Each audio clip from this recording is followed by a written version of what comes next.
Here's to feeling good all the time. My name is George. I'm unemployed and I live with my parents. Hey, you know what would make a great coffee table book? A coffee table book about coffee tables. I don't have a square to spare. I can't spare a square. But I don't want to be a pirate! Hello, and welcome to Seincast, a retrospective on all 180 episodes of Seinfeld, being hosted by two guys who can run their own lives. Ooh, a slip there. We can finally run our own lives? No, still can't. We cannot run our own lives. Nope. My name's Vinny. My name's Matt. Ooh, that was rough. This does not bode well for the rest of this podcast. How are you doing? Not good now. Really? That bad? We're cursed. You were telling me that you were watching some Curb just before we were recording, right? Yep. I got through my whole run of Seinfeld, my backwards run, and now I moved on to Curb, forward run, and I'm on season 7, and now I'm at the point where, you know, they switched from the 4:3 to shooting in full HD, 16:9, right? CinemaScope. This is known as the Seinfeld season. Yes. How fitting. Yes, absolutely. Main reason I brought it up, since we bring up Curb, I feel like every other episode, this at least relates to the show Seinfeld. And I'm sure we'll get to Curb one day. We always tease it, but I just wanted to bring up something before we get started. It's the middle of October right now. Halloween is just 2 weeks away. Are there any Seinfeld episodes that have a Halloween theme to it or some sort of Halloween reference? Whoa, got a little, Think of? a little farfel in the background. Yeah. There. Is that the dog that always barks when I walk by their door? Yes. Okay. That's the neighbor's dog. Okay. Good question. I was thinking to myself, Halloween doesn't really come up in the Seinfeld universe ever, right? Mm-hmm. I don't recall them ever wearing a costume or going to a costume party. Well, George has worn a costume from time to time. He had the King Henry VIII costume. But it's not specifically for Halloween. It's just for an event. Right. True. Right? Like, I know he does the stand-up about Halloween and getting candy from I'm Telling You for the Last Time. But Halloween does come up a lot in Curb. There's the episode Trick or Treat. Yeah. Trick or Treat, bang, bang. Yes. So Curb has the Halloween angles. Similar note, what about like scary moments in Seinfeld? Things that parody a horror movie. What do you think? What comes to mind? Mr. Marbles. Oh, good point, yeah. Elaine says the doorman came after Jerry like the boogity man. You got Kramer with the tight jeans on, babysitting. Zoe, what is his last name? Joey Zamfino. Zamfino. What else we got here? Elaine has hair like the Bride of Frankenstein. Jerry shaving his chest like the Wolfman. Wolfman.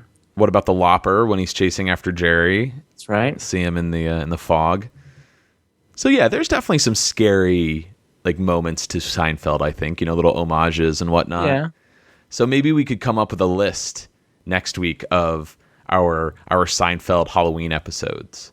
But in the meantime, on a related note, one of our listeners, Andrew B. Hey, Andrew. He let us know about this really somewhat comical but a scary movie from the 80s called The Burning. And it stars one Jason Alexander with hair. How scary is that? I love that the name already is a Seinfeld reference, unbeknownst to the movie itself. Yeah, The Burning. I don't know if it's about gonorrhea. I haven't watched it yet, but well, that got me thinking about other scary movies, even if they're horror comedies that feature other Seinfeld actors. Sure. So, well, I've got a list here of only 4. The 4 that came to mind while I was putting together my notes. You've got Julia Louis-Dreyfus in a terrible movie called Troll from the 80s. I think more people are familiar with Troll 2 nowadays, but she was in the original Troll. The original. And these aren't horror movies, but they are comedies with a horror angle, and that's Michael Richards. I like those. Yeah. Those are my favorite usually. There you go. You got Michael Richards in Transylvania 65000. And then he has a small sort of cameo in So I Married an Axe Murderer. Okay. Then you've got, not a huge fan of this movie. I like all the others, but you got Patrick Warburton in Scream 3. Mm-hmm. Patrick Warburton, of course, David Puddy. And then another random movie, Sandy Barron, Jack Klompus. Come on! in Leprechaun 2. Oh, wow. So it's funny how they made it in either. We got an original, we got a sequel, and we got the third one. There you go. And they all range. I think they're all somewhat comical. I don't know if Troll was meant to be a comedy, but all the other ones have a lot of comedy to them. But wanted to throw this out to the listeners. If anyone knows of a horror movie, scary or comedic, either way, that features a Seinfeld actor, please let us know, because it would be kind of cool, maybe the 13 days leading up to Halloween. Yeah. Hey, watch this movie, then watch this movie. Go Or from put there. up, and I hate to make more work for you, but put up a still of the character from said movie. Oh, there you go. Yeah, perfect. And Love to see JLD and Troll. right, and if you can't do it, I can find an image online. Vinny, how can our listeners let us know? A couple ways. You can email us at seincast@gmail.com. Find us on Facebook, Twitter, Tumblr, or Instagram. And also, if you'd like to support the show, we have 2 options for you, either or both. You can leave us a glowing 5-star review on iTunes. Thanks to everyone who has taken the time to do this. Also, you can donate to the show, which is a huge help with just monthly hosting costs and getting a new show out each week. You can head over to our Tumblr page and look for the tab that says Donate. Huge thanks to the following people who donated to Seincast. We've got Oswego Computing in Madison, Wisconsin. Michael G. from Lisle, Illinois. Threw me off. Alexander E. from Laguna Hills, California. Brent S. from Scottsdale, Arizona. Eric L. from Italy. Kyle S. from Washington, D.C. Hey, there he is. He's right next door. You got Michael S. from Omaha, Nebraska. Steve D. from Forest Park, Illinois. Brad G. from Cartersville, Georgia. And Justin T. from Anchorage, Alaska. So all Scattered over the throughout place. world and the U.S. Thank you to all you guys for your support. We really appreciate it. Thank you, everybody.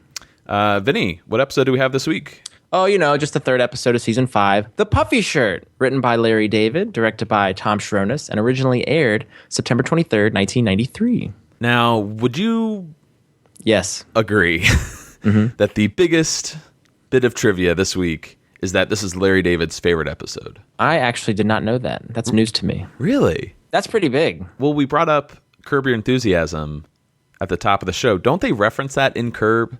How much he loved this episode? There's an episode where he watches. Yeah, I just watched it. That was last season when he was in bed with Cheryl, and the neighbor calls every time there is a Seinfeld episode on. So they're going to bed. They're like, okay, good show. And it shows them walking out of the diner, and they see the 2 homeless guys in puffy shirts. Mm-hmm.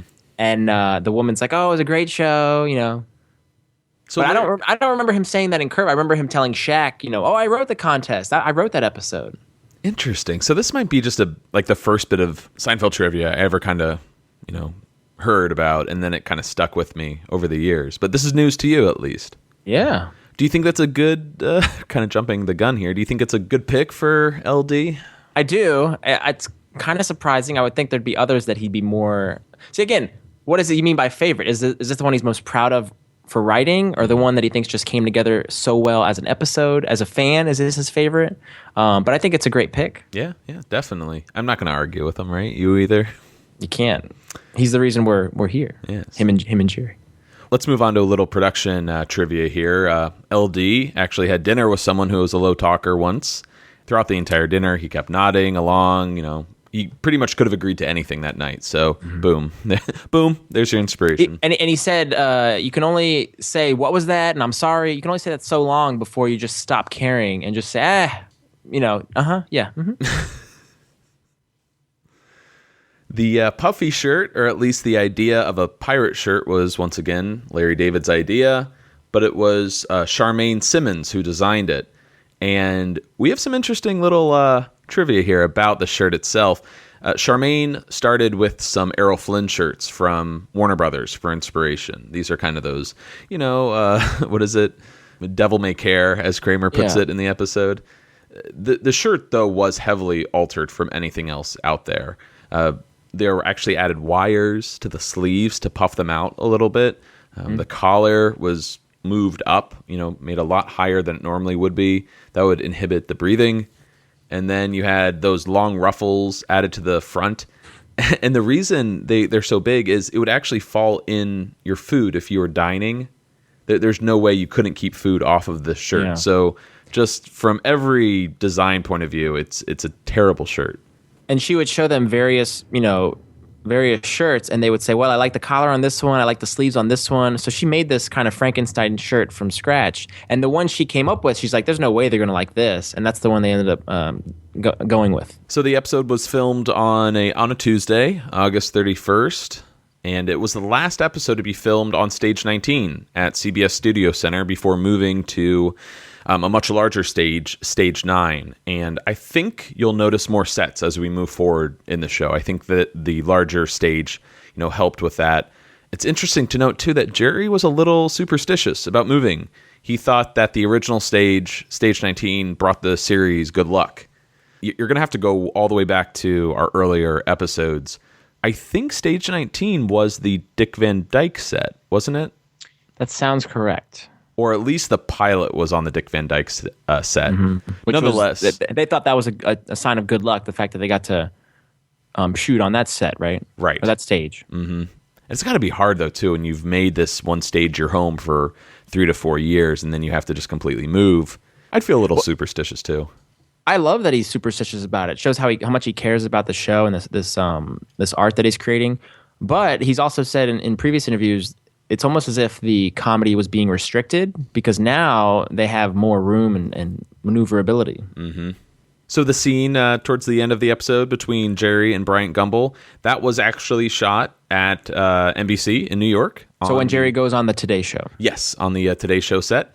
They actually just filmed it, like the regular Today Show crew filmed it for the Seinfeld crew. They sent the tapes over, and then the Seinfeld crew grabbed those pickup shots, of Elaine watching, Kramer and Leslie watching, and piece it together. It all works. The only people that went to New York were Larry David, Jerry Seinfeld, and Tom Sharonis. Mm-hmm. Everything else was filmed in L.A. It was it was like getting in a time machine there to see that old Today Show set. Do you remember this one? Yeah, a lot of books in the background, which is kind of funny for a set to have all these books. These morning shows are so much more open nowadays.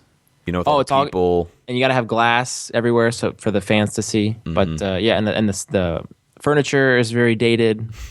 What other talk shows have they actually been on in Seinfeld? Well, Sonia Live is referenced. Kramer goes on Regis and Kathy Lee. Right. Yeah. Charles Grodin Show. Good point. Tonight Show. Late Show with David Letterman. Oh, he never makes it on there, right? Well, oh yeah. We see. I'm going. I guess I'm going by any talk show host that's referenced. Yeah, that's a good point. Yeah. Is that it? Do they ever reference Charlie Rose? Does he get referenced? Sounds like we're close. And you got the PBS Pledge Drive. That's not really a talk show, but Ken Burns baseball documentary. Now we're just reaching. Yeah. Well, anyways, let's talk about one of the coolest things about this week's episode, and that is the first network appearance of Jerry Stiller as one Frank Costanza. I'm so happy that he's here. Yes. There's no going back now. We did mention him already in the handicap spot as he was brought in by Larry David to reshoot the scenes that John Randolph, the original Frank Costanza, had done the prior year. Mm-hmm. But since it was kind of close when they decided to make this change, and Larry David said he doesn't remember why they brought in, why they decided to cast a new actor, whether it was John Randolph could not do it or just for some reason they had to change or get a new actor. And it was actually Larry Charles who recommended Jerry Stiller after seeing all of his appearances on the Ed Sullivan Show. So thank you, Larry Charles, for suggesting this wonderful man here. You mentioned we don't know why, or Larry doesn't recall why they, replaced John Randolph. I think everyone's playing coy. There's something I think... You got to know why. Well, they're trying to respect, I think, probably John Randolph's reputation. Uh-huh. I just think for whatever reason, he wasn't the right choice. Yeah. I don't think he quit. I don't think there was a big fight or anything like that. I just think everyone kind of agreed you're not right for this show. I agree with you. And the fact that how important continuity is for Larry. Mm-hmm. Like I would think that would really eat him up to have to go change an actor, like so that there's going to be two actors associated with this one character. Yes. But and even as we'll get into with Jerry Stiller, originally the character was supposed to be very meek and timid and be the submissive to Estelle's dominant, or the domineering one, always yelling. And that's kind of how John Randolph played it last season. He would get a little like angry, but it was all directed at George. Right, not at his wife. But then, as we'll see and find out, Jerry Stiller was told to do the same thing, and then he decided, I'm going to try it this way. Right. We'll get into that in a minute here. I don't know how much we got into Jerry Stiller's casting when we discussed the handicap spot, only because he shot those handicap spot scenes, I think, towards the end of season 5. So we didn't really get into his casting, but let's throw a couple of things out there. Jerry Stiller was not the only actor considered for the part, right? Despite Larry Charles suggesting him. Yep. Couple other actors were in the running. Charles Durning. Now, what's he from? Oh, dude, so much. I know he passed away a couple of years ago, but I know he's in The Sting, a lot of 70s and 80s movies. I think he played the bad guy in the Muppet movie. Okay. But I mean, you look up his picture, he has been in everything. You know, one of those actors that's got a pretty long rap sheet. Yeah. I like these next two considerations because they're related to the Seinfeld universe, or Curb, I should say. But both Ed Asner and Carl Reiner were considered. Ed Asner and Carl Reiner both appear in Curb. Ed Asner is the father of the writer on SNL who Larry loaned money to, and he ends up flirting with Cheryl. And Carl Reiner goes to the same therapist as Larry. Oh, that's Rob Reiner does. Oh, damn it. Carl That's Reiner right. is his dad. I'm confused. Well, you got Rob Reiner, one of the head producers of Castle Rock. That's right, yeah. So you've got his dad stepping in. I think Carl Reiner would almost like elevate Seinfeld to a different level. Next, we have Alan Arkin and Abe Vigoda. Those are the other two choices. Yeah, I don't know about the last two. I mean, once again, all these guys are hilarious, fantastic actors. But if they were going to go with someone other than Jerry Stiller, I think I would have liked to see Charles Durning or Ed Asner between the two of them. I mean, Carl Reiner looks great because he's bald and it works perfectly. But it reminds me a lot of John Randolph in looks-wise. Carl Reiner? Yeah. Yeah, I could see that. A lot taller, but yeah. Gray hair, balding. Definitely. There's just something about Carl Reiner that just, it takes me out of the show too much. That's just me personally. Too big? Too big, yeah. Apparently, Jerry Stiller did not even audition for the part before he was flown out to L.A. from New York. That's the first time, and probably the last time, that ever happened on the show. Even Estelle had to audition. Well, it's Jerry Stiller, for God's sake. Yeah. I just looked up who Charles Durning is. I know that guy. Yeah. I know his face. Oh, man. He's great. He was in IQ. IQ? Oh, wow. I love him in IQ. Wahoo.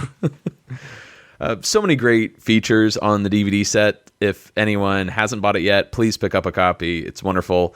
Jerry Stiller is interviewed and shares a few tidbits with us here. When he first met Estelle, he was reminded of his father's third wife.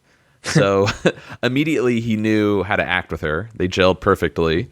However, originally, Vinny, as you brought up earlier, Jerry was told by Larry to play Frank as meek and subdued, which sort of contrasted with Estelle. And apparently he even wore a bald cap at one point, which blows my mind. Yeah, that is really shocking. But Jerry Stiller said being new and hearing that the previous actor had been replaced, he wanted to go along with it. So for 4 days, he did this. And Estelle would be screaming at him, and Jerry would be very meek and out of it. And then he felt by the 4th day, nothing was happening, it wasn't going well, and that he also was going to be replaced. So, out of desperation, he decided to go a different way. I'm thinking of that scene with the Jell-O and the bananas, It's just like, it's ferocious, explosive Frank It's anger. volatile, yes. Yes.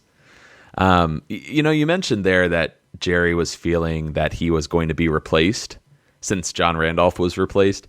I have a very good feeling that was all in his head. I don't think there was ever a moment when Jerry Stiller was really considered to be replaced. I understand why he felt that way, but listening to Jerry Stiller in interviews when he's out of character, when he's not performing, he seems like such a sweet, humble man. And so sincere about being able to get this wonderful part, and then the way that other actors treated him, he's so genuine. But after hearing him say this during one of his interviews, I did literally tear up.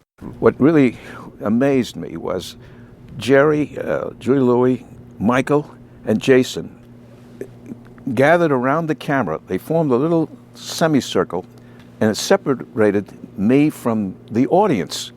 They stood there like they were holding me, like I was in. I felt like I was in the womb, and they were protecting me, telling me, "We love you. You're going to be good. You're going to be wonderful." And I swear, I never saw actors behave in that manner in all the time I've been in theater, and it shocked me. He even gets choked up describing this situation. It's beautiful. Just such a sweet guy. And I think we should also mention that video. We brought it up before, but it's of Jerry Stiller taking a trip to a house in Queens that was used in the exterior shots, and he meets the actual couple living there. One of the most touching pieces related to Seinfeld that you could probably find on the internet. Absolutely. We'll definitely include that in our show notes if you haven't seen it yet. Jason Alexander really summed up, I think, Jerry Stiller well in an interview. He said he's brilliant, and he doesn't even know why he's brilliant. And that's, that's just one of the most admirable traits, I think. Just someone who is just, doing the best they can. There's no ego involved. They're not thinking about themselves whatsoever. They're just doing what they do. He's just naturally funny. Mm-hmm. And Jason is so articulate in kind of describing how Jerry Stiller works and how he comes to embody Frank Costanza. Mm-hmm. Well, one last bit of trivia before we move on. 11 years after this episode aired and 11 years prior to this recording, the actual Puffy Shirt and the episode script were inducted into the Smithsonian in Washington, D.C., Vinny. You don't say. Yeah. We've seen that. I've taken you. Yeah, I think we did see it together. Long time ago. In a galaxy far away. Right. I have the image online. I think there's Mr. Rogers' sweater next to it. Kermit the Frog is there. Isn't C-3PO, his suit is in there? Oh, maybe. Right? I don't think that was there when I went. Whatever. I'm going to go back, though.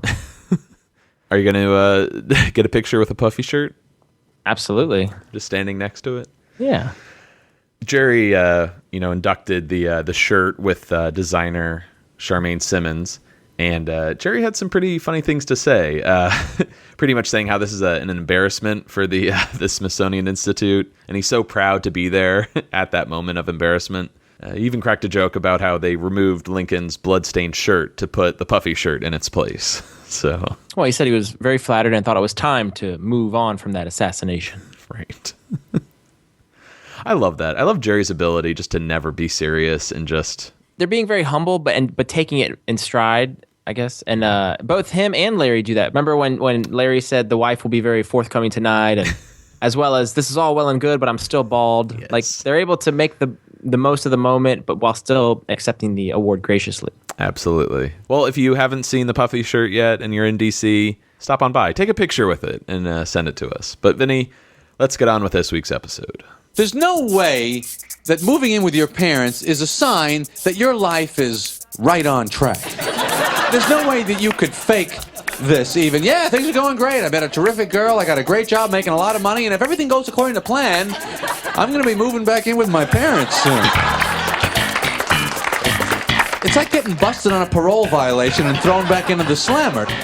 In the opinion of the board, you'd need further rehabilitation, I'm afraid. And you go back into that little room of yours, you feel so huge. It's like you could take your bed and just crush it in your hands. You can hold your parents between your fingers and going, why was I so afraid of you people when I was growing up? So what sticks out to me about this stand-up, it kind of reminds me of when I came home from college for the first time, and you re-enter your room, and things do look smaller, and they look like, I can't believe I used to live here, and the way he holds his parents, why was I afraid of you people growing up? This particular stand-up always brings me back to that moment. It's very nostalgic for me. I kind of wish I had a little bit more of this, though, like moving back in with your parents, if you're fortunate enough, or nowadays maybe unfortunate enough to go to college, moving back home with your parents. I wish I did that for a period. As soon as I graduated college, I was out into the real world, quote unquote. And I kind of wish I had this moment of living with them, kind of reevaluating my past. I got to do it, and it was pretty good. No, I enjoyed getting a second go round as I guess an adult, being able to live with mom and dad. So it made me appreciate them more and what they did for me growing up. And to be fair, Jerry's, I think, stand up here is more about being George's age, 37. Right. Or mid-30s, moving back with your parents. It's not always the next step, you know what I mean, in the game of life. So first scene of the episode, we're at Jerry's apartment. George, if it wasn't already set up enough there, is complaining about moving back in with his parents. Here we get this is the season 5 arc for George, right? Yeah. It's 4 is the NBC pilot. 5 I always think of as George living with Frank and Estelle. So even though it's not it's not a season arc for the whole cast, this is George's. So again, you could argue there is a bit of continuity from episode to episode in that, like you said, George is going home with his parents. Mm-hmm. Or at least saying, all right, this character is going to be in this place for the season. Mm-hmm. Spoilers a little bit here, but you got season 6. Is there anything there in terms of a season-wide arc? Maybe George at the Yankees? Elaine with Mr. Pitt? Right, those are probably the big ones there. Mm-hmm. You got 7, of course, the engagement arc. Mm-hmm. No debating there. 8. 8, I would say George's haircut, because it's short. I'm trying to think. George gets a haircut? Yeah. No, I'm trying to think of, if you turn on an episode, what would give away what season it's in? So if George is living at home, you could be like, season 5. Or she's with Mr. Pitt, season 6. George has short hair, season 8. Well, I'd argue, in addition to George's haircut, the foundation, the Susan Ross Foundation. Well, we focus on different things, you and me. At least in the beginning. Yeah, you're right. I mean, but then I think seasons 8 and 9 kind of return to season 2, season 3 territory where there is no arc. It's just random episodes. Yeah. Mm-hmm. Nothing, no tracking at all. Mm-hmm. But anyways, George is moving back in with his parents, which is an incredible premise. And we get this great debate with Jerry about whose folks are crazier. Jerry argues, my father has never thrown anything out, ever. My father wears his sneakers in the pool. Sneakers! New sneakers? Which was already mentioned once in the phone message. Remember the lovely Carol? You're right. That was the secret that he told her in order to divert her attention so Jerry could switch out the tapes. Carol. Okay, you two, I'm ready. Carol, that's so rude. Please. Jerry argues, my mother has never set foot in a natural body of water. And at this point, you notice Jerry is walking away thinking the conversation has ended, and George feels the need to... He's like, no. Listen carefully. My mother has never laughed. Ever. Not a giggle, not a chuckle, not a tee-hee. Never went ha. Smirk? Maybe. So many little words in Seinfeld just send me off on all these tangents. You got Eva. Like that's such a George thing to hand me an emery board. Yeah. There's a couple times in this episode in particular that you can hear. Well, George is always great at doing the New York accent, but I hear Jerry's come out, I think, twice, which is really nice. I wonder if Jason was compelled to do that because of Frank and Estelle. Just being with those characters, he's feeling like he needs to bring out more of like George's past, his personality. True, I could see that. Well, it was always a Woody Allen model, shifting to a Larry David model, so he had that as his New York. He mentions chuckle. It makes me think of Chuckles and that gooey crap. Yeah, the gooey crap. And then never went ha. Not one of those big chorus ha. Hate those. Hate the big chorus has. All over the place. Apologies to anyone that has no idea what we're talking about.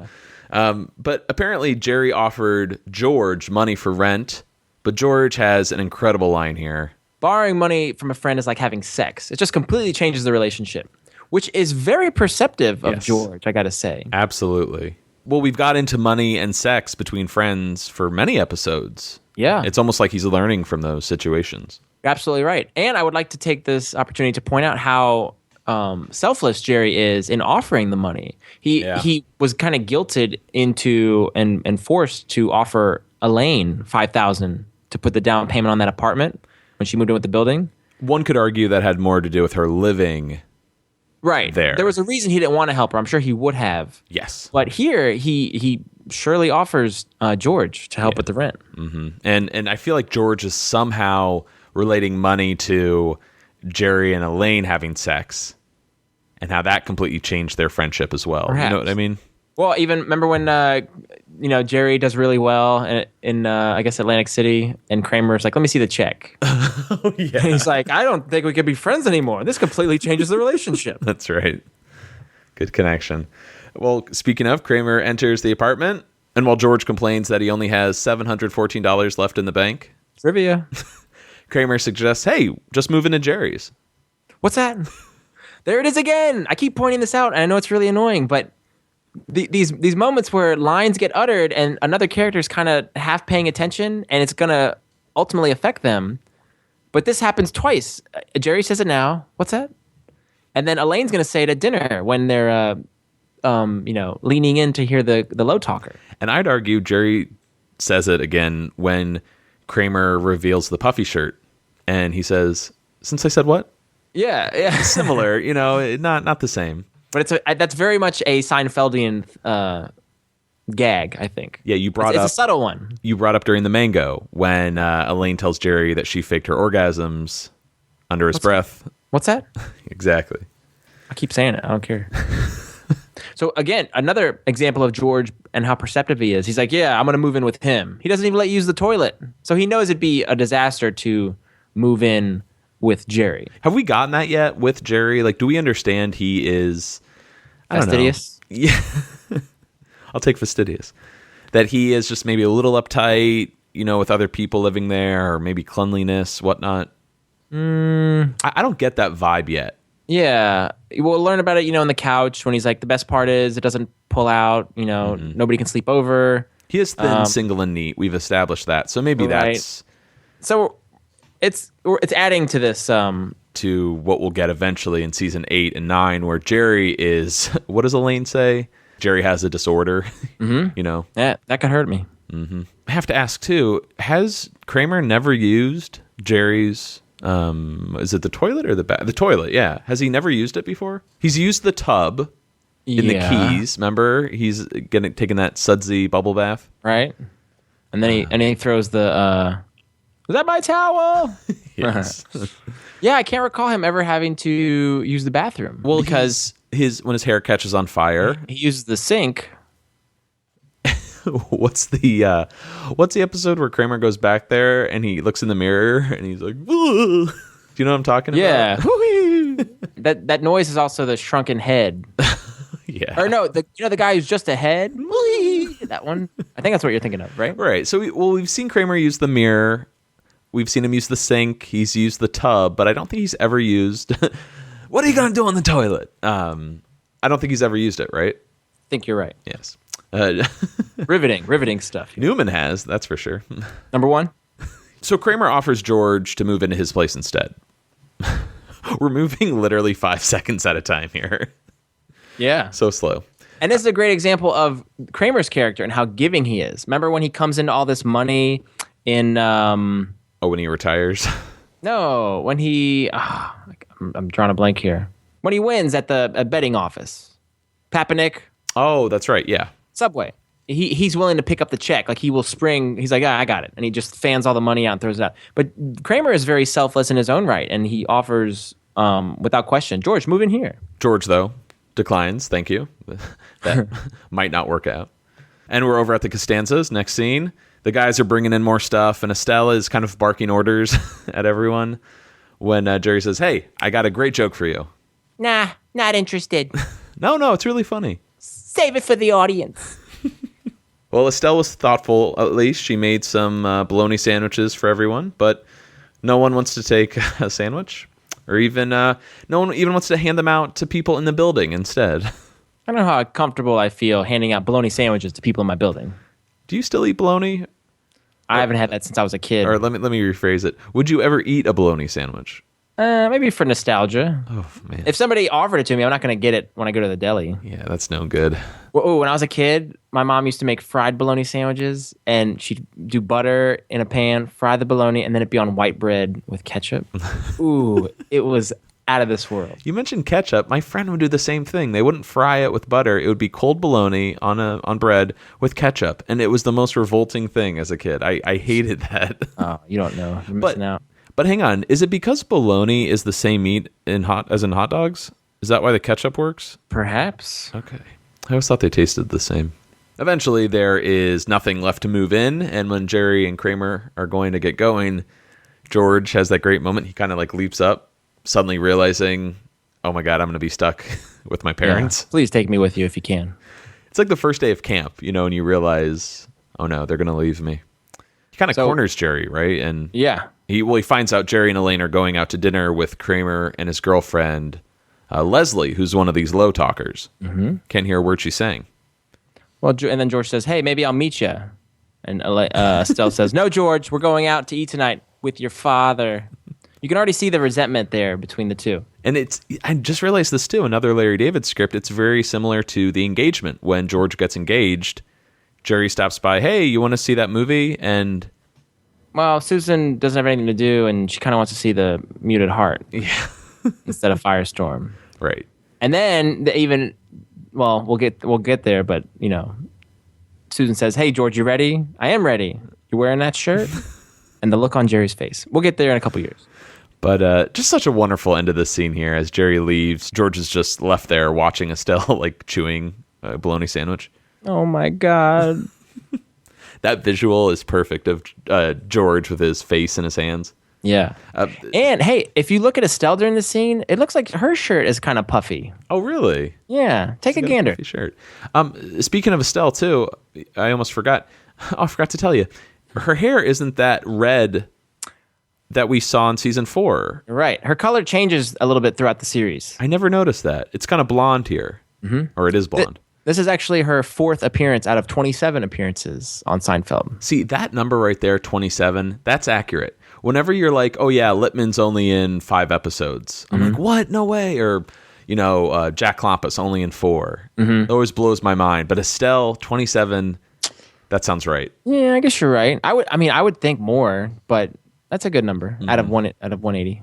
For sure. Considering she wasn't introduced till season 4. True. She is one of the more minor characters. We get a steady dose of her and Frank now and up until the end of the series. Right, absolutely. And you never, you do see them in their own scenes, but they're usually together whenever they're on Seinfeld. I also thought it was kind of neat. You never really see Jerry interact with Estelle kind of one-on-one, and they had that little interaction about the sandwiches. Yeah. Because usually George is relaying how crazy she is to Jerry, but I thought that was kind of neat to have them go one-on-one.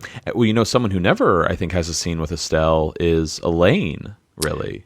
Remember when, well, not one-on-one, but when she comes over with, Elaine, you look scrumptious. Oh, there you that go. guy. And they do the little fake kiss at the door. That's a good point, yeah. Kramer, I always feel like, has an interesting relationship with not only the Costanzas, but the Seinfelds as well. He seems to be someone they all like. Mm-hmm. Absolutely.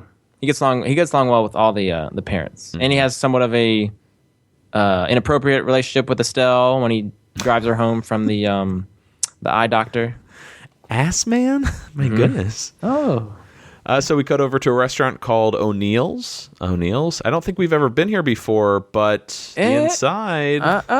Isn't this the same restaurant where Jerry and his parents and Uncle Leo ate at during the watch? I have to do some screen grabs here because I'm thinking it's the same restaurant where Jerry, Elaine, George, and Cheryl eat. Isabella's. It's very similar, though. Like, the foretop is front and center. Mm-hmm. There's tables along the side, and then there's sort of, the set is there's a wall. Yeah, well, I'm looking at the molding on the wall because that looks very familiar. The one with Naomi in the juicer. I'll try to get around to doing some screen grabs and we can compare it. But I think we're on the same page here. We have seen this set or one just like it before. Okay. Definitely a rare sight, though, this combination. Jerry, Elaine, Kramer, and Kramer's girlfriend. Yeah. Well, I know we've never seen this before. Do we ever see this again on Seinfeld? This group dynamic? We just got to think about Kramer's girlfriends here. Well, I thought of something. It's not a girlfriend of Kramer's, but this dynamic. And it's in a very familiar setting, but in Monks, when they're killing Independent George and George walks in. Oh, it's Susan. Yeah, the booth is Susan, Elaine, Jerry, and Kramer, but it's not the same. Yeah. This one is a stumper. Yeah. My gut tells me no, we never see this again. And the only other time we really see Kramer out on a date is with Mickey and those two girls. He's double dating, in the Gap. That's all I can think of. let's put it out to our listeners. If anyone can think of a scene where like Jerry and Elaine are out with Kramer and a girlfriend, let us know. Also, interesting to note here what Elaine is talking about. This came out of nowhere. So Elaine, they're kind of in a mid-sentence when the scene starts, but they're laughing, and Elaine talks about Kramer having this idea where you have a pizza place where you make your own pie, which is kind of cute that they're kind of talking about Kramer to his girlfriend. Like, they're kind of building him up and sharing stories. It's a nice, I don't know, it's a cozy moment, which I like. But what's interesting is that idea, Kramer's idea for the pizza place where you make your own pie, that's come up a couple times, or will come up in the future. But it was referenced in the second episode, Mail and Bonding. Do you remember Elaine's response to that in Mail and Bonding? Are you throwing me a... Is this a curveball? Wait, she's not in that scene. She hadn't been introduced yet until the end of the episode. No, that's not a curveball. She makes a comment about it. Oh, really? What does she say? Yeah. She goes, "Oh, that's a great idea." Like that. Jerry's the one who's kind of opposed to it. But then in the couch, she kind of mocks it and says, "Oh, I can't wait to get me a fella and make my own pie." Yes. So it's kind of her view on this idea changes. That's wild because, I always thought in Mail and Bonding, Kramer tells George. It's when Hornick's coming up and he told him about the pizza idea. Oh, right. And later on, and then Elaine's like, "Oh, what idea is this?" And that's the one earlier. I think of George more, where he's like, "You can't have people shoving their hands into like a 300-degree oven." There it is. Good call, my friend. Good call. Leslie, Kramer's girlfriend, starts talking to the group, and you can't hear a word she's saying. Jerry and Elaine have no choice, like Larry David in real life, but to just agree with everything they think she's saying. And, I'm wondering, I'm not even sure the actress has lines of dialogue or if she's just moving her lips. It's kind of hard, if you think about it, to fake a conversation. Yeah. You really have to be saying something. I wanted to try and do an intro today where I was low talking and you were saying, "What's that?" But it wouldn't translate on podcast. Yeah, and I don't have a clip of this scene just because this is purely, I think, a visual. Well, not only, but it's mainly a visual joke here because you just see the look on Jerry and Elaine's faces as she's mouthing these words. And they're leaning in. So Leslie, the low talker, is played by actress Wendell Meldrum, which is a really unique name. Mm-hmm. But she appears in both the Puffy Shirt and the finale. Oh, yeah, she does come back. Same gag when she's on the stand. She's low talking, and nobody, including Judge Vandelay, can hear her. Where he's like, "Your Honor, this woman's obviously a low talker. Can't hear a word she's saying." She's also been in The Wonder Years, The Commish, Canine, A Mighty Wind, a TV show called Less Than Kind, and then she was in another TV show called Day by Day, which starred Julia Louis-Dreyfus. Ah, very cool. I wonder if they had a scene together. Dig this. Notice how, Jerry and Elaine don't understand a word she's saying. They can't hear it. Kramer is just nodding along and saying, "Yeah." And then he's laughing, he's like, "I'm going to go to the bathroom. I'll be right back." And he's cracking up at her. But I think I figured out why he's able to understand her is because Kramer can read lips because he used to have a deaf cousin who could sign. Of course, he hasn't been able to do it in a while. That's incredible. Excellent work. See? This is why you're co-hosting Seincast. Now I'm contributing something. That is brilliant, my friend. Brilliant. We get some important information here. Leslie is a clothing designer and has come up with a new design that will be the big new look in men's fashions. It's like a puffy shirt. Puffy. It's like what the pirates used to wear. Kramer thinks people actually want to look like pirates. It's the right time for it. Be all puffy and devil may care. And as Kramer, as you mentioned, goes to the bathroom, Jerry and Elaine are just kind of left awkwardly to listen to Leslie, and Elaine fills the air with, "Hey, I do volunteer work for Goodwill, and I got Jerry to help by promoting a benefit on the Today Show this coming Friday." And you can tell Leslie, she isn't just chit-chatting with them. She is saying something important here, or at least asking something important. Regardless, Jerry and Elaine just nod in complete agreement. Yeah. Oh, yeah. Yeah, her body language does definitely indicate that she's requesting something. Yes. Feels a little different.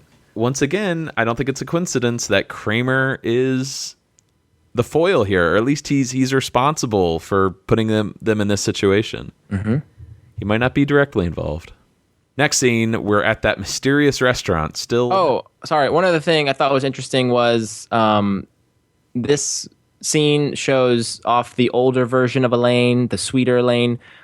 She's still doing volunteer work despite having such a horrible time with the woman with the goiter. That's a good point. Yeah, we still have a little throwbacks here. Yeah, a little shred of decency, little shred of goodwill. No pun intended. It'll be interesting when we look back and we're like, remember when Elaine was doing good things in the world? Yeah. The Dolphins dying in the Nets. Now she could care less. Who's got the energy anymore? Next scene, we're at that mysterious restaurant. We still don't know its name, but it's the same restaurant from the Mango, right? Where Jerry and Elaine ate. Yes. This time, though, it's George and his parents. And here we go. First, as original air dates go, first appearance of Jerry Stiller as Frank Costanza. Maybe you should take a civil service test. I'm not taking a civil service test. Look at this, George. You ever seen a silver dollar? Yes, I've seen a silver dollar. Why don't you want to take a civil service test? To do what? Work in the post office? Is that what you want me to do? Would you believe when I was 18, I had a silver dollar collection? I don't understand. You get job security, you get a paycheck every week. I'm a college graduate. You want me to be a mailman? You know, I couldn't bring myself to spend one of these. I got some kind of a phobia. So what are you gonna do? I don't know. I do know that I have some kind of a talent, something to offer. I just don't know what it is yet. I bet that collection would be worth a lot of money today.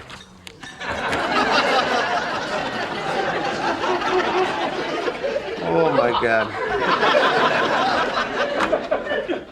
I don't like this waiter. Look at him. He sees us. Doesn't want to come over. I need some air. George, where you going? I got a lot of thinking to do. So first off, welcome Jerry Stiller. It's so great that he's finally here. This was his first official appearance, as you said, of 26 credited appearances, but he was in 27 episodes, just like Estelle. Going if you count the handicap spot. Oh, that's great. I wonder if they were in. Well, no, there must be a few episodes with Frank and not Estelle. I mean, not according to IMDb. Well, because Estelle was in the contest by herself. Oh, you're right. Then. And the outing. Ah, good call. So there's at least 2 episodes with just Jerry Stiller. Mm-hmm. Okay, interesting. Maybe it's when Jerry Stiller or Frank moves in with George for a period. Yeah. We might not see Mom again. But here's something I thought was kind of cool. Jerry Stiller was in Seinfeld, right? He's married to Ann Mira. They were a comedy team, but they had a son, Ben Stiller, who we all know. Ben Stiller married Christine Taylor, who played one of Jerry's girlfriends on Seinfeld.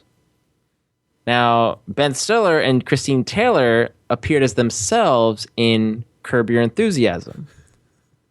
So why the hell has Jerry Stiller not been on a Curb Your Enthusiasm episode yet? Obviously, Larry David has a good relationship with the Stillers. Mm-hmm. So I feel like we should get a petition going because I want to see Jerry Stiller face off against Larry in some sort of social awkward moment. Yeah, that would be incredible. Part of me thinks, honestly, Jerry Stiller is, at this point, just not acting anymore. Perhaps. He is up there in age, and Estelle was in the table read episode of the Curb Your Enthusiasm Seinfeld arc of 2011, but they just saw her sitting at the table. I don't think she had any lines. Oh. So she did come back. And there was no Jerry Stiller there at the table either. No, there was not. Oh, yeah, maybe he might have just officially retired, just not wanted anything to do with it, not out of ill will, just what he was doing. When did King of Queens end? 2007. Okay, so I mean, you've had probably three seasons of Curb Your Enthusiasm. He could have been on after King of Queens, but that might have been sort of his final acting gig.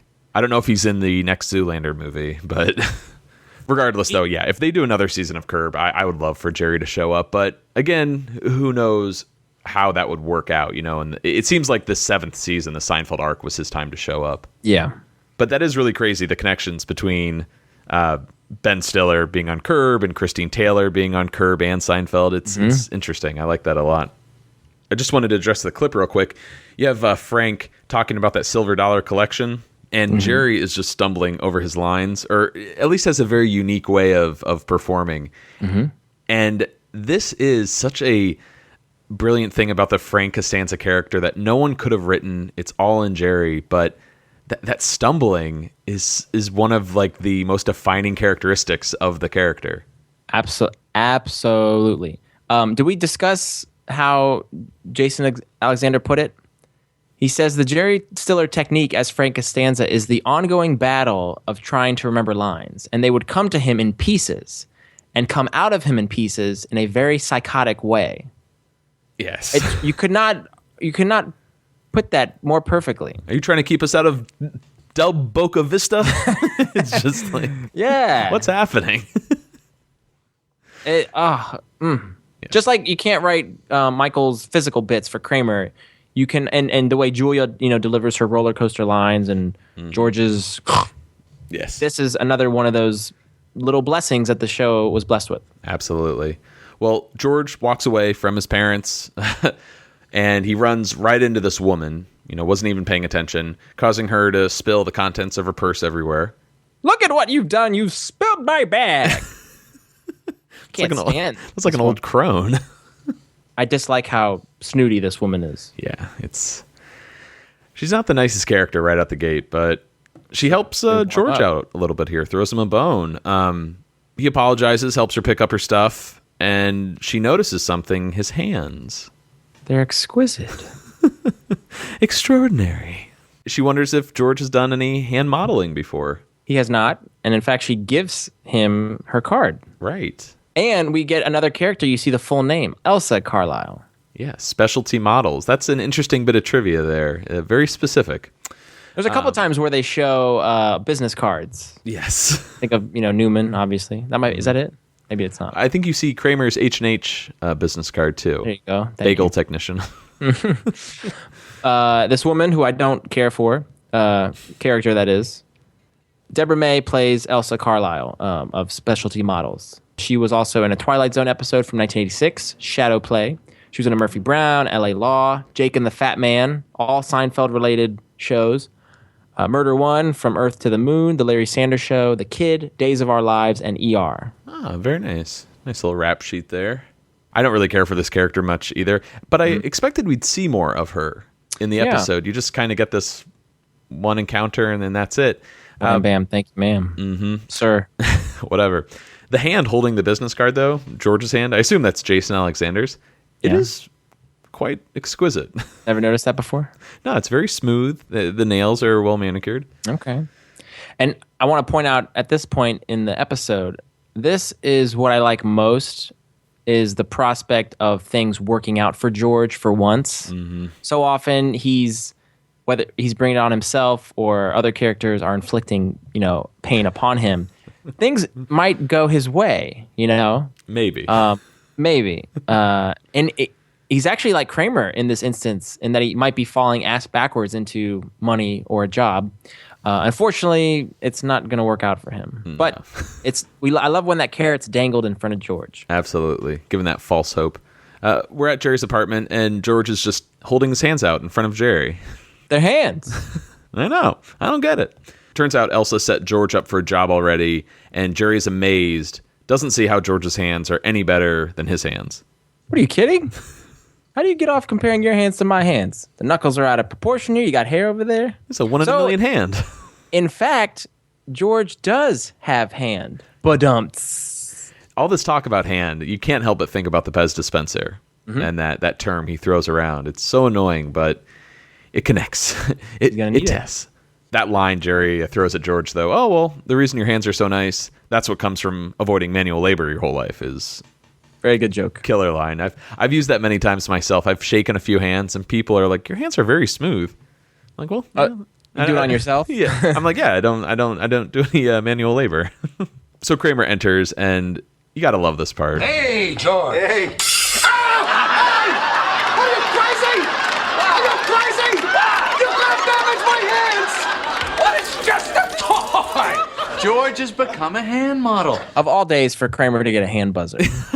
And I don't know what I love more, George's reaction or the fact that Kramer is just so good at just throwing things off. You know, he's wild card, bitches. You know, he's like the one who, as you put it, like of all days to do this, why now?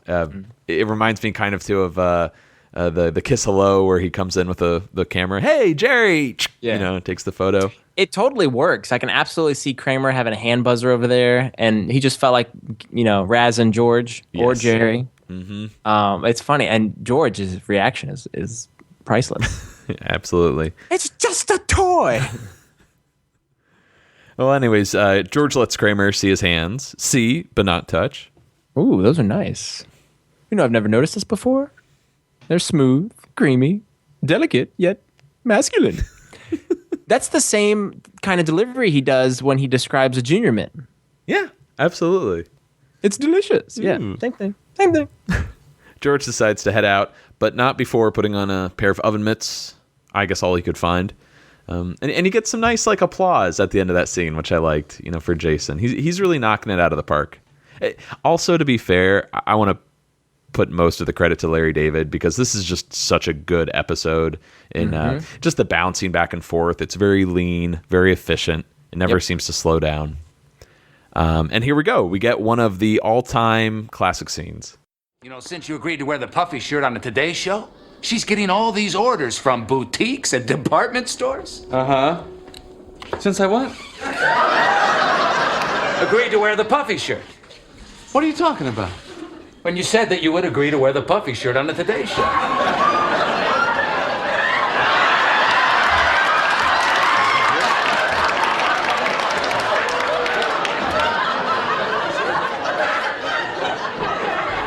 This? Yeah. I agreed to wear this? Yeah. Well, when did I do that? When we went to dinner the other night. What, are you crazy? What were you talking about when I went to the bathroom? I don't know. I couldn't understand a word she was saying. I was just nodding. There you go. Where'd I go? You mean she was asking me to wear this ridiculous shirt on national TV and I said yes? Yes, you said it. But I didn't know what she was talking about. I couldn't hear her. Well, she asked you. I can't wear this puffy shirt on TV. I mean, look at it. It looks ridiculous. Well, you gotta wear it now. All those stores are stocking it based on the condition that you're gonna wear this on the TV show. The factory in New Jersey is already making them. They're making these? Yes. This pirate trend that she's come up with, Jerry, this is gonna be the new look for the 90s. You're gonna be the first pirate. But I don't want to be a pirate. Iconic scene, right? Yeah, this is one of the all-time classics. Everybody knows that "I don't want to be a pirate" line. Yes. Oh, absolutely. The casual to the hardcore can quote this. What I love about this particular scene is how, and visually, Kramer keeps inching forward with the shirt, and Jerry keeps recoiling back, and finally it comes to a head. Yes. Just some fantastic lines from Jerry. Jerry's lines are so short. You know, Kramer has all of this exposition to throw out there and whatnot, but I just love that simple line. What are you, crazy? Yeah. You know, like, just in total shock. I always struggle with scenes like this because they're just so good. It's like, what can you say that hasn't been said? No, the scene says everything. Mm-hmm, absolutely. So we're going to move on. We get an act break, and we're at the Costanzas. Here's a wonderful scene. George is sitting with his parents, carefully grooming his fingernails. Maybe because we're in the early days of the Costanzas, but I feel compelled to play the entire clip here. We owe it to them. Yes. And I think we should throw it to our listeners, you know, while you're listening to this clip, just imagine Jerry Stiller being meek or maybe afraid of Estelle. You can understand it just never would work, you know? Well, the thinking was with Larry and Jerry that the contrast between, you know, a yelling mother and a very subdued father, that contrast would be what was funny. And what makes George really, because George is explosive yet meek. Yeah. But when you see what you get with a just as explosive Jerry Stiller, Frank Costanza, that's gold. And I gotta say, this is like one of the most perfect pairs of TV parents right here. Mm-hmm. I knew it. I always knew you had beautiful hands. I used to tell people, Frank, didn't I used to talk about his hands? Who the hell did you ever mention his hands to? I mentioned his hands to plenty of people. You never mentioned it to me. Hand me an emery board. I always talk about your hands, how they're so soft and milky white. No, you never said Milky White. I said milky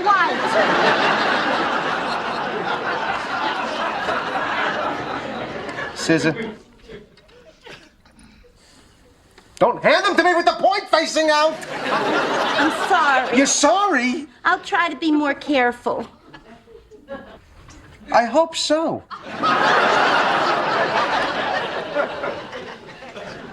Georgie. Oh.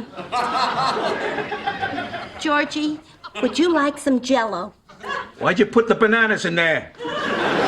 George likes the bananas! So let him have bananas on the side! All right, please! Please! I cannot have this constant bickering. Stress is very damaging to the epidermis. Now, I have an important photo session in the morning. My hands have got to be in tip-top shape. So please, keep the television down and the conversation to a minimum. But Georgie, what about the Jell-O? I'll take it in my room. Jason is probably the best actor out of the four, I would argue. You know, the main four, mainly due to his theater background. But this is the first time the supporting cast elevates his acting or makes him elevate his own acting, if that makes sense. Yeah, well, he really gets to kind of play having a big head when he kind of don't handle with the point facing out. Oh. I'm sorry, you know. And The emery board, Yeah. I'll take it in my room. I'll try to be a little more careful. I should hope so. Oh, just brilliant. Even the moments when he's not saying anything, Estelle says, Georgie, and he just sort of flinches. It really was a stroke of brilliance to have him move in with them for this season. Oh, absolutely. Just comic gold here. Oh, there's something I forgot to mention earlier, but you just kind of reminded me of it. I wanted to pose this question to you. Do you think it would have been a good idea, because Estelle brings up, why don't you take a civil service test? And he says, I'm a college graduate. You want me to be a mailman? Oh, yeah. Do you think it would have been a good idea to have George become a mailman for an episode and have to work alongside Newman and kind of explore that dynamic, the two of them? Is that too sitcom-y? I love that idea, but it does feel very, I don't know, like a writer's table, everyone's sitting around. What if George became a mailman? You know, what if That's that? what I thought. Very sitcom-y. Nonetheless, though, I'd like to see it. And well, because we do get to see George and Newman interact in the calzone. You know, neither rain nor shine. It's the first one. Yeah. So we get a little snippet of that, but it would have been nice to have more Wayne Knight and Jason Alexander together. Yes, I 100% agree. Would have been perfect. You do get Jerry as the mailman. You know, and he's mail on Sundays. Sorry. Or no, did you say sorry or oops? Oops. Damn. Docio point there. It would have been cool throughout this entire season if you saw George like at a different job. You know what I mean? Every couple of episodes. Try to figure it out.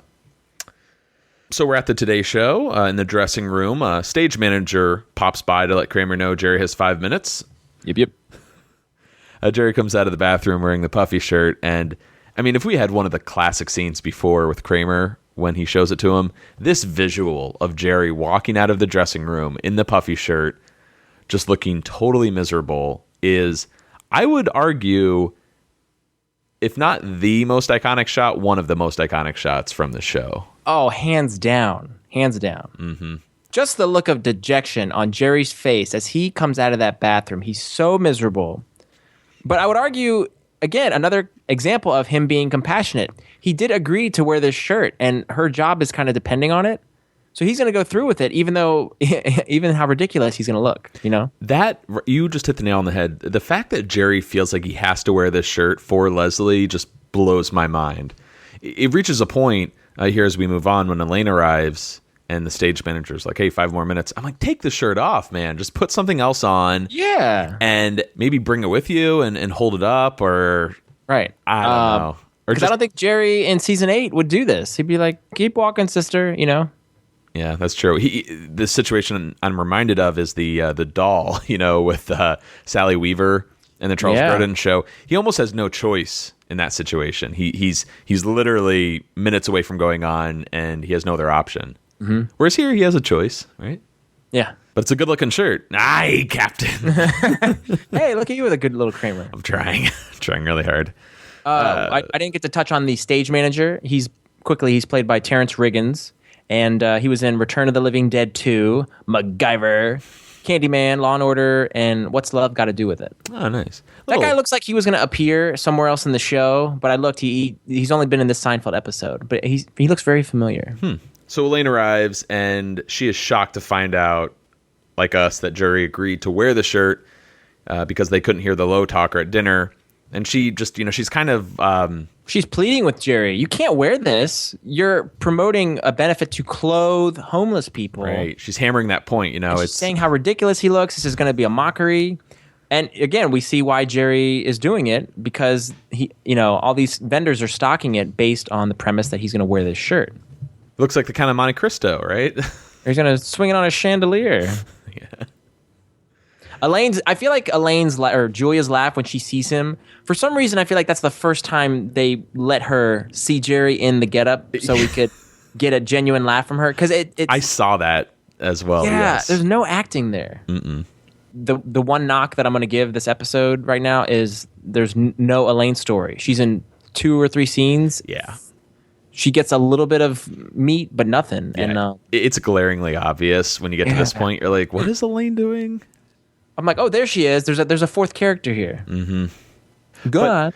It makes sense, I guess, that Jerry would feel compelled to wear it just because it's not Leslie just asking a favor. Her entire business is depending on this. So he's going to not only hurt her feelings, but potentially cost her a lot of money. Mm-hmm.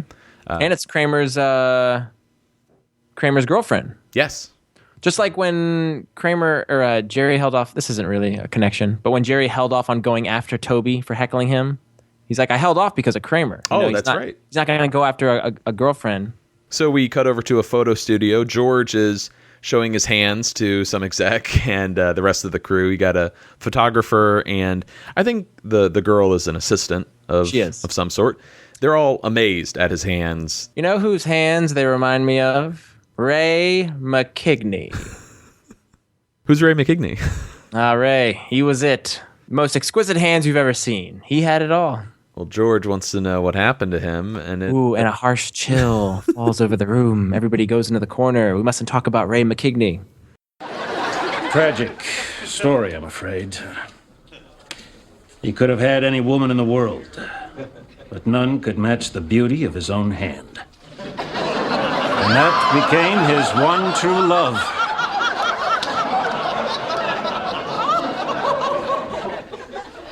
You mean, Yes. He was not master of his domain.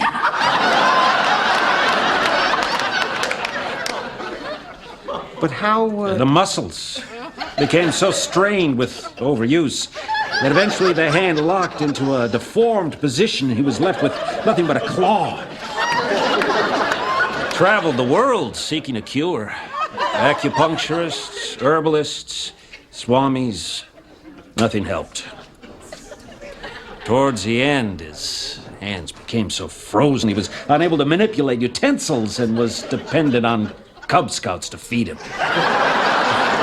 I hadn't seen another pair of hands like Ray McKegney's until today. You are his successor. I only hope you have a little more self-control.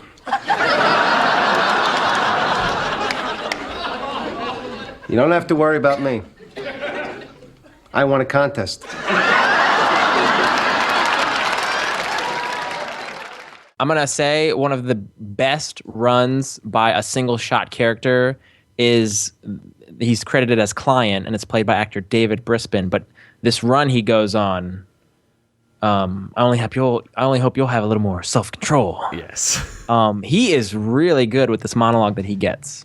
I'm so excited for you to get into his rap sheet here, because there's only one other show that I remember him from. And I hope I don't leave it out. Well, we'll see. But David Brisbane plays this Client. He was in a lot of big lot of good ones. Aaron Brockovich, Forrest Gump, Hey Dude, Leaving Las Vegas, Fear and Loathing in Las Vegas, ER, Murphy Brown, Melrose Place, The Adventures of Rocky and Bullwinkle, which starred Jason Alexander. Kind of buried in there was Hey Dude, and I will always remember David Brisbane as Mr. Ernst, the head of the Bar None Ranch on that show. I grew up being a huge Hey Dude fan. I know you didn't have Nickelodeon. Did not. Growing up, but it blew my mind. It was a live action show? Live action? Oh, yeah. Okay. You've heard of Salute Your Shorts? No. No? No. You've never heard of it? Nope. Oh my God! All right. Well, I'm not going to go down this rabbit hole. I'm sorry. It is, maybe not one of the most beloved Nickelodeon shows from the early '90s, but it is one of the originals, one of the first live action shows. Oh, Christine Taylor was on it. Oh, you don't say. Yeah. I just resent all these Nickelodeon shows because I didn't have cable. Yeah, I hear you. It's hard. It's I got no references. You missed your chance. As you pointed out, wonderful actor, great voice. Great delivery. And he really he emphasizes certain words. Muscles became so worn with overuse. Stellar character actor. One of the best. And then we also move on to a conclusion of a double dipper, Michael Mitz, who plays the photographer. We first saw him in the Chinese restaurant as the phone guy with the little coordinated outfit with the matching socks and shoes. I hate this guy. He is the photog. And again, this is George interacted with this guy in both scenes. So he's truly a double dipper. Good point, yes. No disputing this. Not at all. Just to talk about the scene real quick, other than David Brisbane's fantastic performance here, we also have to bring up connecting that, or at least the reference to the contest with George, right? You don't have to worry about George. He won a whole contest. Yes. So we as the audience know exactly what he's talking about, but David Brisbane's character, he doesn't know what the contest refers to, correct? Correct. He's like, what's that? Just checking. This is news, though. We find out that George won the contest. We never really had a clear winner. That's a good point. In season 4. And hey, spoilers, we might find out a little bit more. Not so fast, sweetheart. In the finale, you find out that maybe someone else won the contest instead. Anyways, we're back at the Today Show, and here we are actually on the set of the Today Show in New York.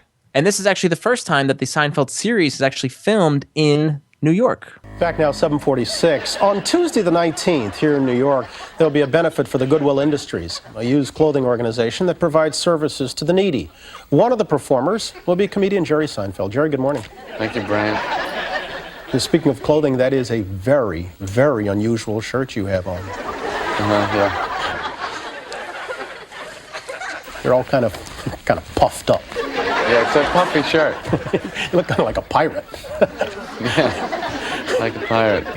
Anyway, we're hoping to raise enough money with the with this. Look, I'm sorry. It is just a very unusual shirt. It could be kind of a whole new look for you. You could put a patch over an eye. You could kind of be the pirate comedian.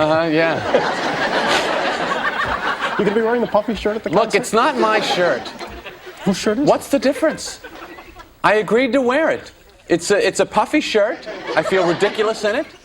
And I think it's the stupidest shirt I've ever seen, to be perfectly honest with you. You bastard! Did you hear that? That I heard. Oh, and there's Jerry's accent coming out again. That I heard. You know? I didn't even think of that. You're right. Oh, man, that always stands out to me, and how people can kind of mask their accent a little bit, but there it comes out. You brought that up too with what's her name, Sharon Leonard from the NYU paper. These are just things I think my ear isn't tuned towards. I love it. I love that accent. It is weird, man. Like hearing Brian Gumbel's voice, especially in that Today Show kind of context. Weird. Why? My parents watched the Today Show. Growing up, that's what was on in the morning. So yeah. This really takes me back. Mainly the Bryant Gumbel, Katie Couric days. I think the Today Show has kind of gone off the rails. Matt Lauer was there. Yeah, and he's connects with Al Roker.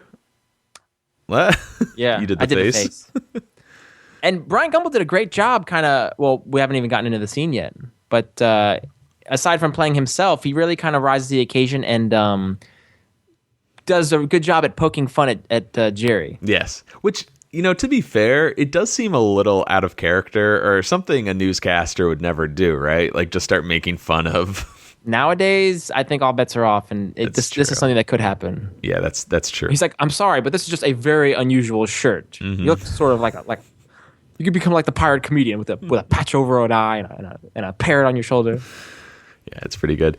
Jerry is doing a pretty stellar job. I wonder if that's because it's the fact that they're not on the Seinfeld set, they're not in front of an audience, it's literally at the Today Show.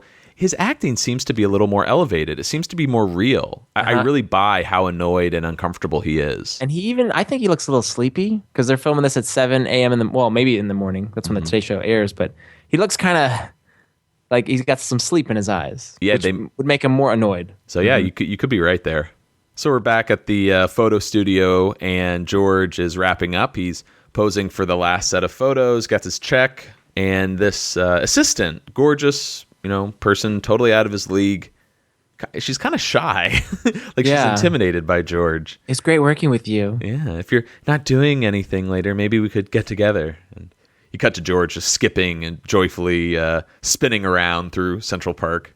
Wonderful. I use that as a gift to send people when I'm excited. Yes. Sometimes. And for years, whenever I saw that GIF or an image out of context, I had no idea what episode it was from. Aw. It's hard because the gloves that he's wearing makes me think it's a winter or something. And it kind of reminds me of the, when he gets the engagement or the wedding extended to June. Yeah. June. Yeah. Yes. And he's doing a very similar kind of dance. Yeah. The assistant is played by Kim Gillingham. She has been on ER, 6 Feet Under, Coach, Friends, Herman's Head, and she was in the 1990 Captain America. Oh, I never saw that, but I know the Marvel movies in the early 90s, maybe even the 80s, are just complete garbage. Oh, dear. It's like foam costumes and just a mess. We're back at the Today Show in the dressing room, though, and Leslie is just laying into Jerry. How he ruined her career. You ruined my career. And she's really screaming. Everyone can hear her. Well, I don't give a damn. I kind of feel bad for her, on one hand. But oh, yeah, she's ruined. But at the same time, her designs are terrible. She should not have... She put should all have her stock in that? Yeah, she should have waited for Jerry to show up on TV and then see how sales go. Hey. What are you going to do? Took a risk. Mm-hmm. She thought she had a chance. George arrives, and he is so happy to show Jerry his check. Yes. And brag about everything that happened. Great hands, got a girl's phone number. He's got it all. Hey, I've never noticed your hands before. Let me see. Yeah, real nice. It's almost like Elaine's frustration with the entire episode. She's barely in it. Yeah. Well, she's never had, good things to say about George ever, except for the fix-up. But, she's always mildly irritated with him. Yeah, like this moment here where you can tell she just doesn't give a but is she being kind of mean to him because she's so miserable from the whole Today Show experience, or is it ultimately that she hates George? Both. Yeah, maybe a little bit of both. The benefit that she was working on for Goodwill is ruined now, and it's kind of like they're just chipping away at her feelings towards George. I think early on in the show, she could tolerate him. She was really good at it. She related to George through Jerry. Now she just can't relate at all. Absolutely. And now it's just like, come on. There was a little bit of dialogue that was cut for this portion of the show where before George showed Elaine his hands, he was boasting about them, saying, "Brace yourself, for when I remove these gloves, the beauty can blind the naked eye, much like a pirate opening a treasure chest of magnificent jewels." I like that. That works. It's very flowery. Yes. Maybe a little too much for the scene. It's just just show her the hands. Yeah. So George finally realizes, hey, what Jerry is wearing, the puffy shirt, and just starts making fun of him. You forget George has not seen this shirt yet. Yeah. All the while, Leslie is listening in the background and stewing with every little insult he throws at Jerry. It eventually gets so bad that she shoves George, and he goes tumbling and grabs onto a steaming hot iron. We forgot to say earlier that Kramer let a line slip, to Jerry. "Oh, I'm glad I ironed your puffy shirt." That's right. Yeah, there was that little setup there. Mm-hmm. It's not just a random iron on in the dressing room. George's hands are ruined. We're at the next scene, which is that unknown restaurant. Looks like it's actually in the exterior shot. You can tell it's next to a famous pizza place, so it could be Famous Ray's. Famous Ray's? Yeah. Famous Original Ray's? No, it's just Famous Ray's. George's hands are wrapped in gauze. Elaine is serving him some hot coffee, and it's burning him some more. Hot. And we get a nice overview of how everyone's life is ruined. George doesn't have a hand modeling career. Jerry was getting heckled at the Goodwill benefit show. Some of those heckles are really uncalled for. A vast G matey? What the hell does that mean? 20 degrees off the starboard side, the Spanish galleon. There's no comeback for that. I love flustered Jerry because real life Jerry is just so confident. Yeah, very collected. He always knows maybe not the right thing to say, but he always has something. He's never in a vulnerable situation, right, for the most part. And apparently when Jerry went out on the road, real life Jerry, after this episode had aired, real life hecklers, audience members, were yelling out a vast G matey and 20 degrees off the starboard side to him, which is a real, forgive my language, but a real dick move. If you're a fan of Jerry, you're going to yell that at him. Yeah, I never understood the idea of seeing someone you respect and then quoting something they wrote. Or it's so weird. But, why do you do? I don't get it. But if you're going to throw a bit of heckling, that was a good one. Right. Elaine got fired from the benefit committee. All of Leslie's stores canceled on her. So now Leslie is finished professionally and with Kramer. I just can't be with somebody whose life is in complete disarray. And everybody seems to kind of share a look or, pick up on that line. Is that a commentary on Kramer's lifestyle and that his life is in complete disarray? Oh, absolutely. Okay, just check. Mm-hmm. It's like you of all people are going to judge her. Absolutely. It is nice how each storyline is wrapped up neatly at the table. Mm-hmm. Everyone has like a little recap. This is why my life sucks. This is why my life sucks. But Vinny, what happened to all the shirts? They gave them to Goodwill. That's when we get that great ending. I mean, talk about your Larry David, wrapped up, pretty bow, cherry on top, what have you. You mean, oh my God. Yes. So hopefully some of you know what Vinny is talking about when he says that, but there is a woman in the studio audience that ruins this ending for me. So let's set the scene. You have Jerry and the gang leaving the restaurant, right? Mm-hmm. They go outside. When you see that reveal of these homeless men wearing the puffy shirt, this woman felt the need to say, oh my God. Yeah, here's a clip. Puffy shirt. Puffy shirt. Now, I don't know if that ever stood out to you, Vinny, or anyone else for that matter, but God. Not until you said how much it bothered you, and now I can't not hear it, and I'm sure now you've done this for all these listeners as well. Thank you for that. Well, even on Curb Your Enthusiasm that we talked about at the top, when Larry's watching the puffy shirt with Cheryl, it's this scene, and you can hear, oh my God, in Curb. And it's 2 degrees. You can never escape it. Nonetheless, though, it's a great ending to an episode as Jerry just kind of sizes the homeless man up and says, it's really not a bad looking shirt. Yeah. It's very cool how it came full circle, and now Jerry kind of appreciates the shirt. Mm-hmm. Yeah. Hey, there's another Halloween costume. They sell the puffy shirt. It's a cheapo version, but on Amazon you can get a puffy shirt. And let's talk about the old buccaneer. Ron Ross plays this homeless pirate. He also played a homeless man in the Ticket and the Pitch episode, but his scene was cut. What episode was that? The Ticket and the Pitch, the combo. I wonder if we knew about that deleted scene at the time. I want to double check. I don't recall. I hope that deleted scene is out there somewhere. Maybe we can track it down. He was also in The Man Who Wasn't There, Night Court, Forget Paris, and a 1986 Twilight Zone episode, Tooth and Consequences. What year was that? 86. Okay, so it was still in the mediocre phase. Your words. What, an episode called Tooth and Consequence you don't think would be any good? It's with a lisp. The Tooth Certificate? Yeah, great ending to an episode. Great episode overall. Let's move on to some stand-up. Why do we always have to say, excuse me, when we can't hear what someone is saying? Why are we so guilty and so apologetic? Excuse me, pardon me, I'm sorry. Why can't just once I go, nope, not loud enough? Why can't I do that? just once, I would like to have the guts, to make that judgment. Someone mumbles something and you go, your fault. I'm not sorry because it's your fault. I find this very true. I'm sorry. What was that? I'm sorry. Yes. Why do you have to apologize? Nope. Oh. Not loud enough. There's a few people in my life that say, why are you apologizing? It's almost like this go-to reaction. Larry says that in Curb. He's like, you know what? I've been apologizing to people since I was 6 years old. I do it every day. I'm quite good at it. He's like, I know how to apologize, but it's almost at fault that you do it impulsively. Well, there's no meaning behind it. Yeah. If you're just going to say it.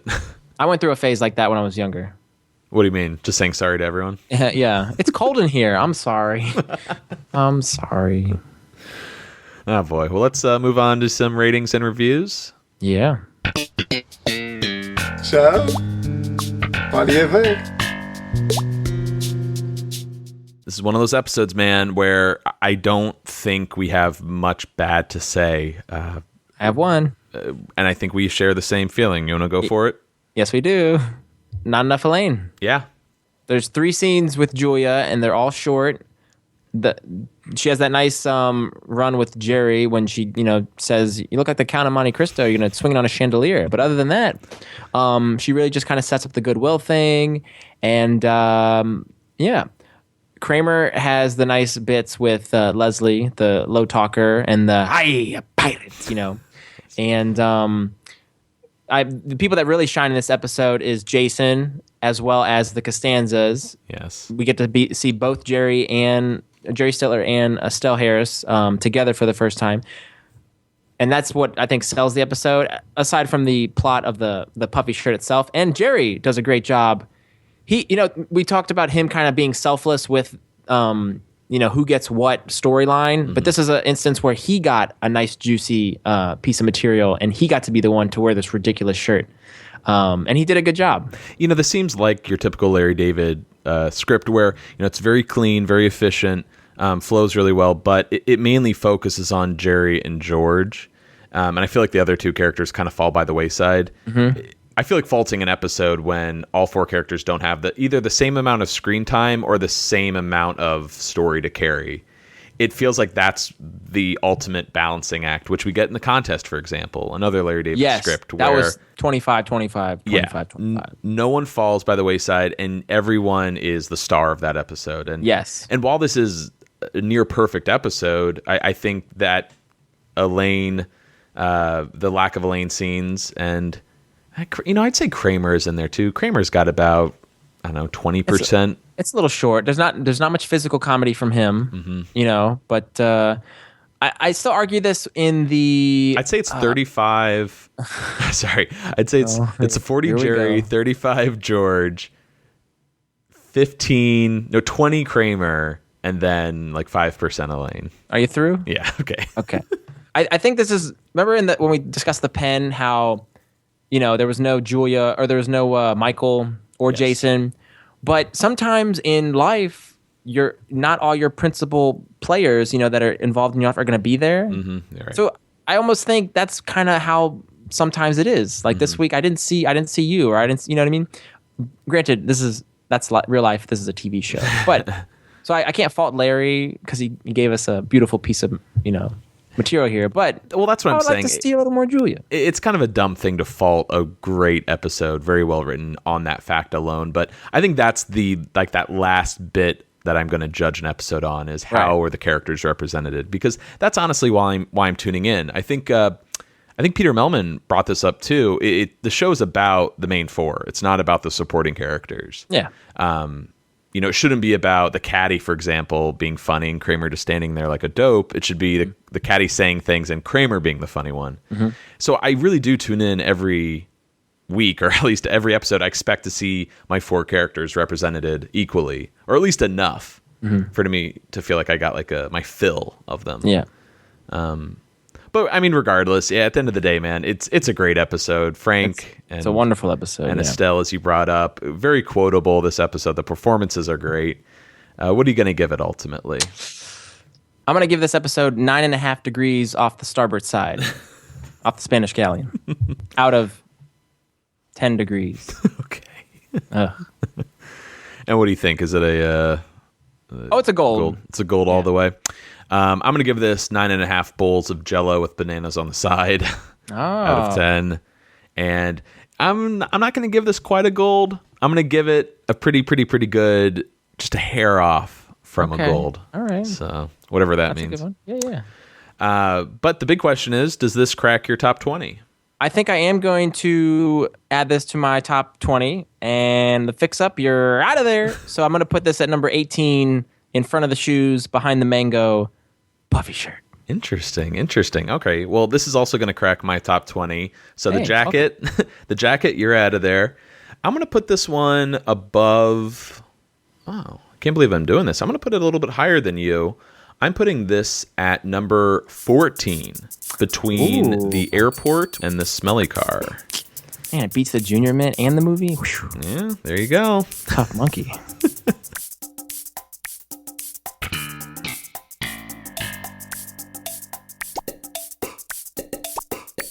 That's going to do it for us here on this week of Seincast. We already went over how to get in touch with us. Write us an email at seincast@gmail.com, Facebook, Tumblr, Twitter, and Instagram. Love that. Vinny, what episode are we talking about next week? Next week, we're discussing the 4th episode of Season 5, the Sniffing Accountant, who walks around sniffing. But for now, I'm Matt. I'm Vinny. Signing off. Seincast is not endorsed by Castle Rock Entertainment, Sony Pictures, or NBC. It is intended for entertainment and information purposes only. Seinfeld, the Seinfeld logo, and all names, pictures, and audio of Seinfeld characters are registered trademarks and/or copyrights of their respective trademark and copyright holders.